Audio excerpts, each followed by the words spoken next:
It's me again. So, I'm wearing pajama pants. It's late at night. It's Saturday. So, I have been getting a lot of questions, and thanks to everyone who has given me, hey, what's it like to be a personnel for this, or what's about that, and just all the questions, all the views on any of my videos about being a personnel, as being in the Air Force, and all that jazz. I recently promoted to an E3, which is an A1C, or Airman First Class. I also just recently passed my first year mark, which was March 1st. I came on a leap year, which makes my life entirely crazy. Seeing that, I'm doing a quick Q&A video right now for y'all who want to be a personnel or what it's like. Our AFSC is 3 Sierra 0X1. I'm sorry if I'm losing my voice. I also made notes because everyone knows how much I like to get it off of track. Also saying that, on my notes, I know we've talked about CDCs quite here and there. I will make another video of CDCs if you guys would like me to. It's totally up to you. It's not a big thing to me. I'm currently waiting to take my EOC and I'm studying for it, so I'm not fully done with my CDCs, but hopefully I will be. So here's a few things about what it's like being a personnel is, my pros and cons, is it boring, what's my hours like being a personnel, and just kind of what's the inside of being a personnel. And unfortunately, I can't go super in depth with this stuff. It's just because I had to be asked the questions physically, exactly, and then I can usually answer it from there. If I get kind of vague questions here and there, I usually just try to answer it myself through the comments. So look through all my videos, look through the comments.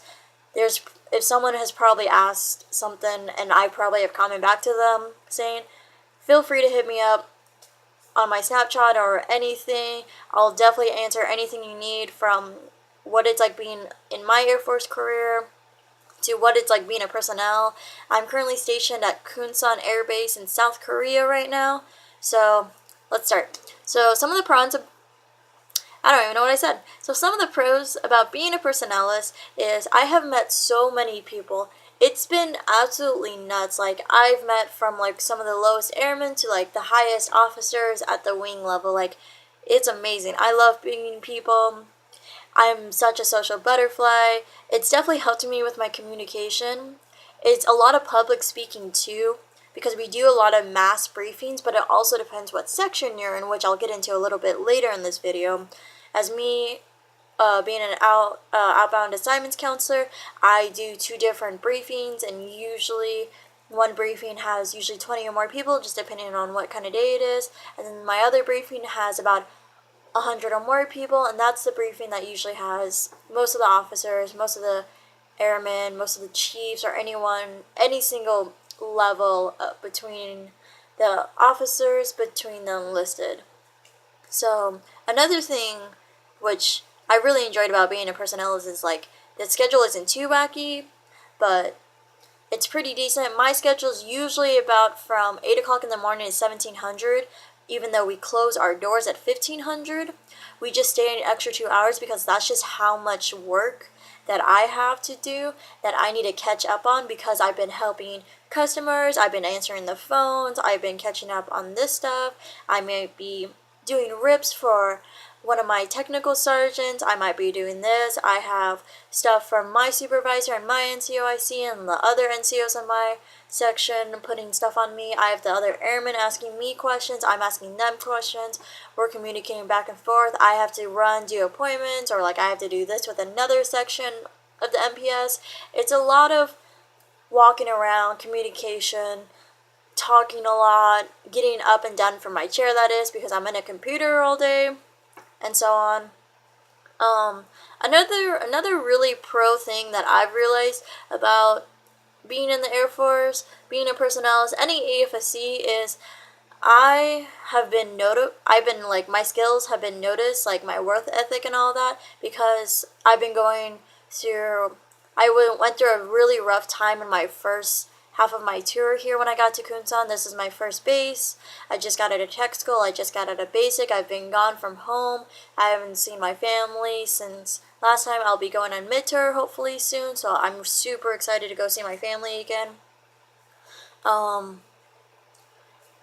got noticed by our vice commander and our Command Chief Master Sergeant, and I was coined by them for our Pride of the Pack, that was super amazing. So Pride of the Pack, which is just an example of like getting noticed by your high-ups.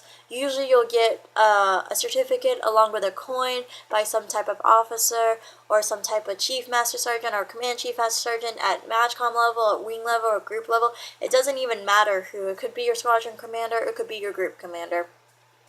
Pride of the Pack, as I was saying, I was chosen out of everyone, out of the whole entire wing level.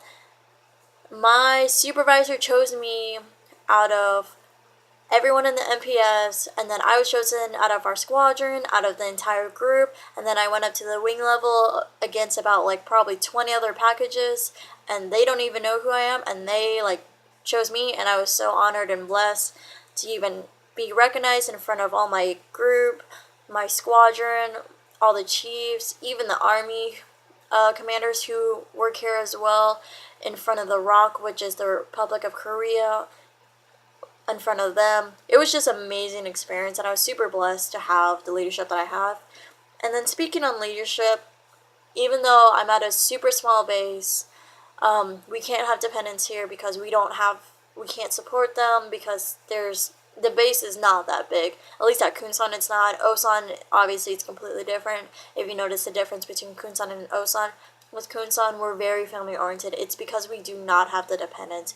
And a lot of us who are first time airmen, our leadership is very, some people like to say we're buddy-buddy with each other, but it's very family oriented, at least at Kunsan I've noticed, because of what has happened to me when I first got here and where I have come now. Everyone has seen such a growth of what has happened, and just me growing up into the young adult I am now.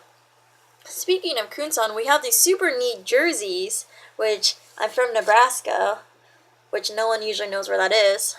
And it's just, we have jerseys, we have the patch. This is our FSS patch. It says Force Support. You just get patches on it. You get a number on the back. We just do it for any kind of squadron stuff. And that's not only us. It's CE, it's security forces, it's all the maintenance aircraft or maintenance squadron. It's everyone here at Kunsan. Most everyone always has a jersey. You usually have a jersey before you leave because it's just a cool way to show it's like, yeah, I'm part of the squadron and all that. But speaking on the pros, I have a few cons that I also wrote down about being a personnelist.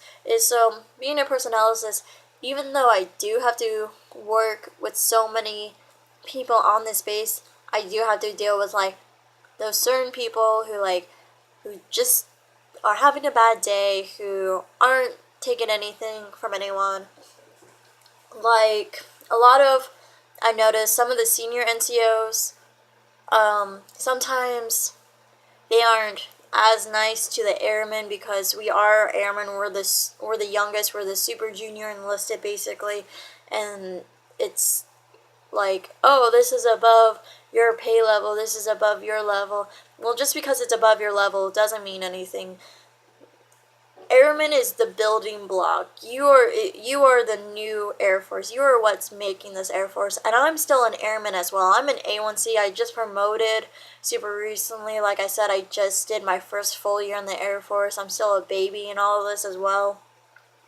So if anyone tries to talk to you down like that, don't let them. Just remember that no matter what your AFSC is, it doesn't even matter if you're a personnelist, it doesn't matter if you're a 3M, like I said, in the FSS squadron, whoever you are, don't let anyone talk down to you because you are the most important person in your entire life, and don't ever forget that.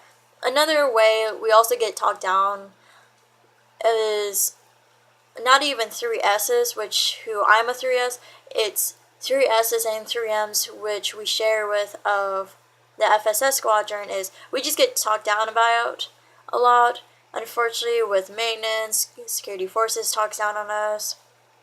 Almost everyone's saying like, oh, why can't FSS do this, or why can't the food be better at the DFAC, or this and that and that and this. But once you take your step back and you are in their shoes and you do it, like I was a 3M for a day, and one of the 3 M's was doing my job for the day, it really opens up your eyes to show like, hey, you know, we don't always have it great, because people are like, oh, you get to sit down all day, you don't have to do 12 hours, you get holidays and weekends off, you get this, you get that off.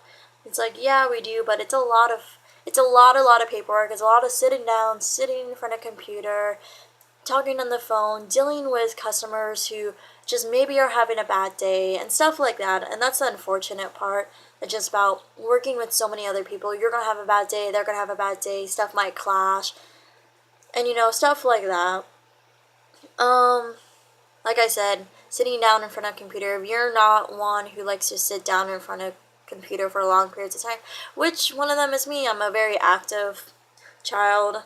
I don't like to sit down in front of the computer, so I make sure to stand up, do push-ups, do anything I need to, but I'm a very social butterfly. I love to talk to people. I love communicating with anyone, and so on and such as that. Going on to that, if you are going to be a personalist, so there's this thing called MPS in the CSS. So the MPS, I'm in the MPS, and that's why I'm in the Force Support Squadron. Currently, I am in the Career Development section, and I am an outbound assignments counselor of certain letter groups. It depends where you go, obviously, if you're based. Every base does it differently. But if you are in the MPS, there are 3 sections of CS, or Customer Support, Force Management, who we call FM, and then Career Development, which we are known as CD. In CS, or customer support, they make the CAT cards, they do the SGLI, so if you happen to pass away or something, where is all the money going to go to? Is it going to go to your family? Who's going to help run the funeral if anything does unfortunately happen to you or anything like that? They're the people who are gaining everyone to the base, so if 100 new people come up to the base, they're the ones who are going to gain everyone. So they're kind of known as the incoming and processing side.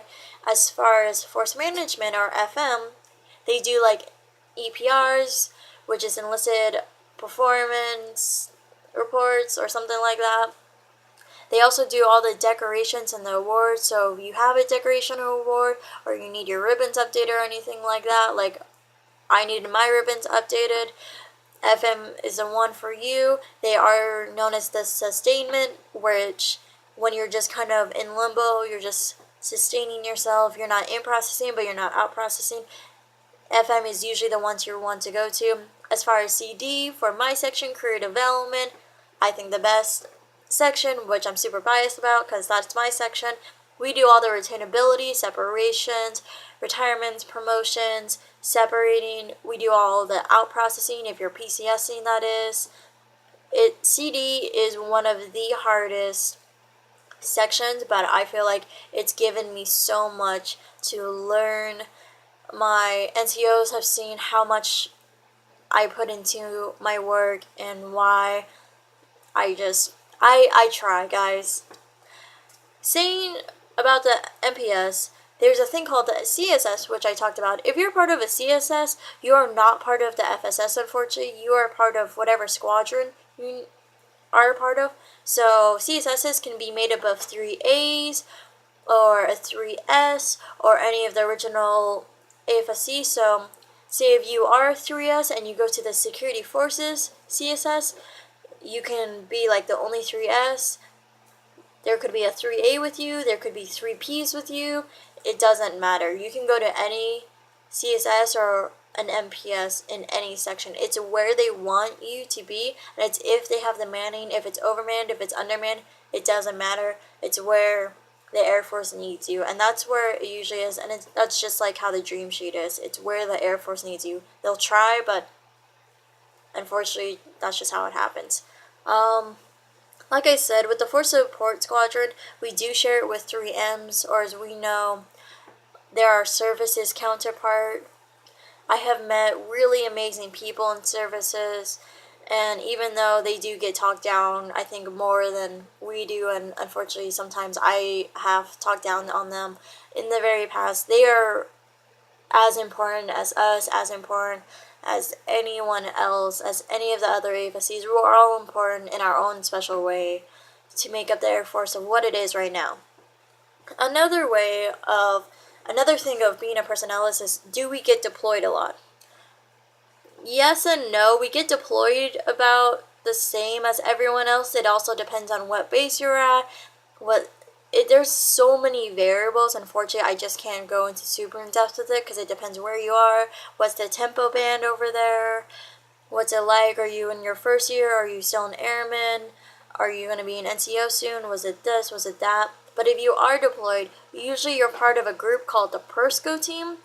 And in Korea, we do these exercises, and I have been a PERSCO team member, in which I have my last 2 exercises, and I'll most likely be part of PERSCO the next 2 times, is where we keep track of casualty reports. So if anyone dies or passes away, we need to know what happened. Medical's got to talk with us. We got to figure out what happened so we can put in that report. The next of kin needs to be notified. The family obviously needs to be notified and all that.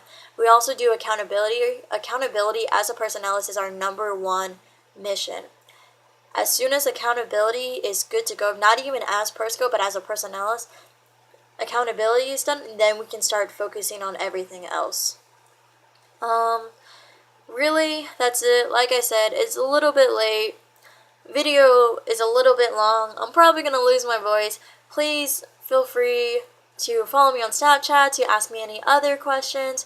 Do another Q&A video, whatever y'all need. I'm free up to it. I'm open up to it.